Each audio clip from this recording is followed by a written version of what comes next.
Tá, me explica aí, meu, como que vocês lidam com isso aí? O que cada um faz e como surgiu a ideia de criar esse canal, mano? Show, Duda.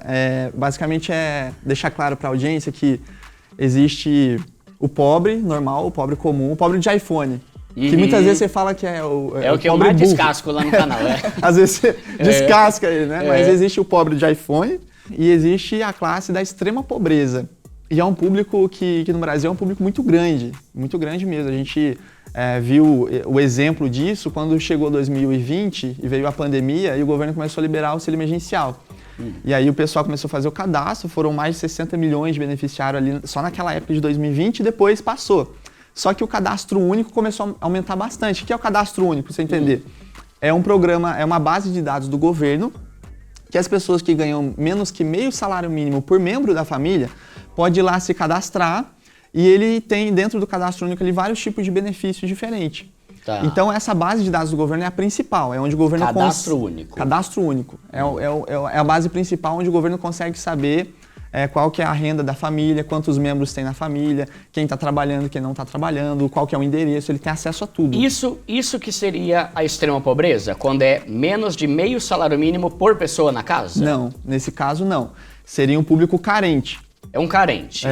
Então, público carente. O salário mínimo é, sei lá, vai 1.300, faz de conta que é R$1.000. Se tiver 2 na casa, sim, R$1.000 dá 500 por pessoa, dá meio salário mínimo, então ele entra como carente. Isso, na verdade, aí precisa de mais um membro, né?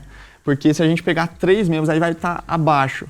Mas geralmente, a pessoa que não está trabalhando, geralmente ela faz alguma renda e essa renda extra, mesmo que não seja formal, ela entra dentro do cadastro único.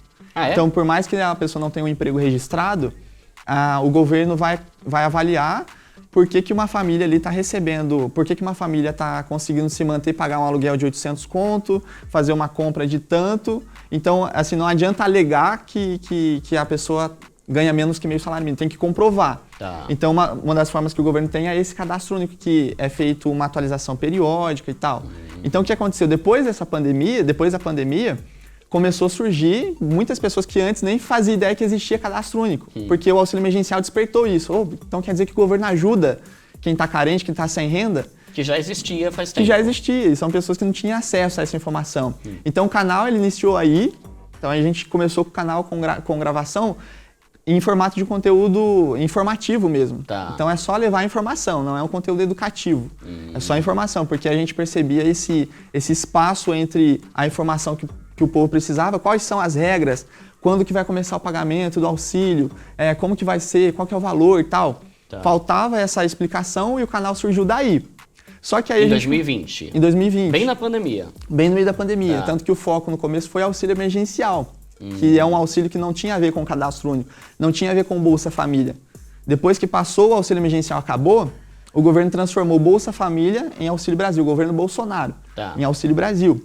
E aí ele começou a trabalhar realmente com o público carente, da extrema pobreza. Então o pessoal do auxílio emergencial que recebia lá, estava sem renda, meio salário mínimo, já não enquadrava mais. Porque não é extrema pobreza. Não, extrema pobreza hoje para o governo é considerada a pessoa que tem uma renda abaixo de R$218 por membro da família. Caramba, mano. E aí ela tá na condição de extrema pobreza. E tem muita gente Tem que muita se enquadra gente. nisso aí?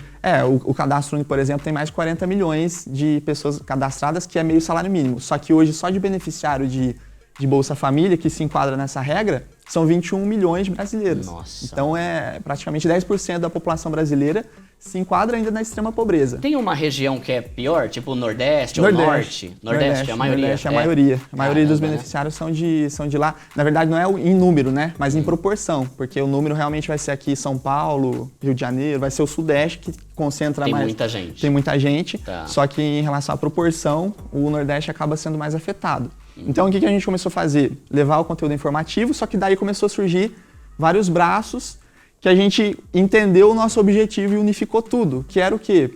Cara, a gente quer fazer com que as pessoas comecem a andar de cabeça erguida. Porque a pessoa, é aí que está a diferença, Duda, do pobre comum e do pobre da extrema pobreza. Ela precisa de um tratamento diferente do cara que está só na pobreza. Tá. Ela precisa, por exemplo, só para exemplificar, um cara que está hoje na pobreza comum, você pode chegar com um conteúdo educacional para ele que você já começa a ajudar ele, que é, por exemplo, o teu público. Sim. Você começa a dar dica financeira, você começa a falar cara, não faz isso, não gasta dinheiro nisso, faz isso aqui. E a pessoa já começa a ter resultado. Por quê? Porque o público que é pobre, comum, ele tem dinheiro pelo menos para alimentação e para moradia. Pro básico do Pro básico. Alimentação e moradia, ele tem dinheiro. O resto ele vai se virando, aí é onde ele se endivida, aí era para ele pagar o aluguel, ele foi lá e comprou um carro, agora ele não tá dando conta de pagar, mas ele tem o dinheiro pro básico.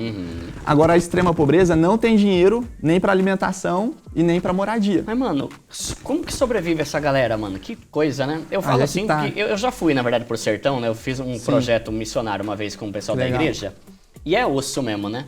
Caramba, que coisa, né? Às vezes as pessoas ficam pensando que é na África, que é no Moçambique, mas, mano, no Brasil a gente vê um negócio assim, né? É um público muito carente, Duda. E aí o tratamento diferente está na onde? Esse tipo de público você não pode começar já com a educação. O primeiro passo que você começa a trabalhar ele é o fato dele aumentar a renda. Ele precisa aumentar a renda imediatamente. Pra conseguir viver, né? Pra conseguir viver. Não tem como você chegar e falar assim, não, você tem que economizar aqui. O cara não tem dinheiro pro básico. Ele precisa ser resgatado. Vem o governo e ajuda, né, em partes, ele acaba dando essa ajuda que acaba sendo benéfica realmente para a população que está nessa situação. Só que o nosso trabalho, a gente conseguiu enxergar isso. Então, primeiro, a gente estende a mão, fazendo com que a pessoa aprenda alguma forma de ganhar mais dinheiro. A gente deixa isso claro, cara, não tem como você mudar de vida se você não começar imediatamente a aumentar a sua renda, porque você não tem renda nem pro básico. E aí tem alguns passos que a gente pode falar depois, mas que é basicamente como que o cara faz, como que esse cara sai para sair do buraco, para chegar pelo menos no nível do pobre. Sim.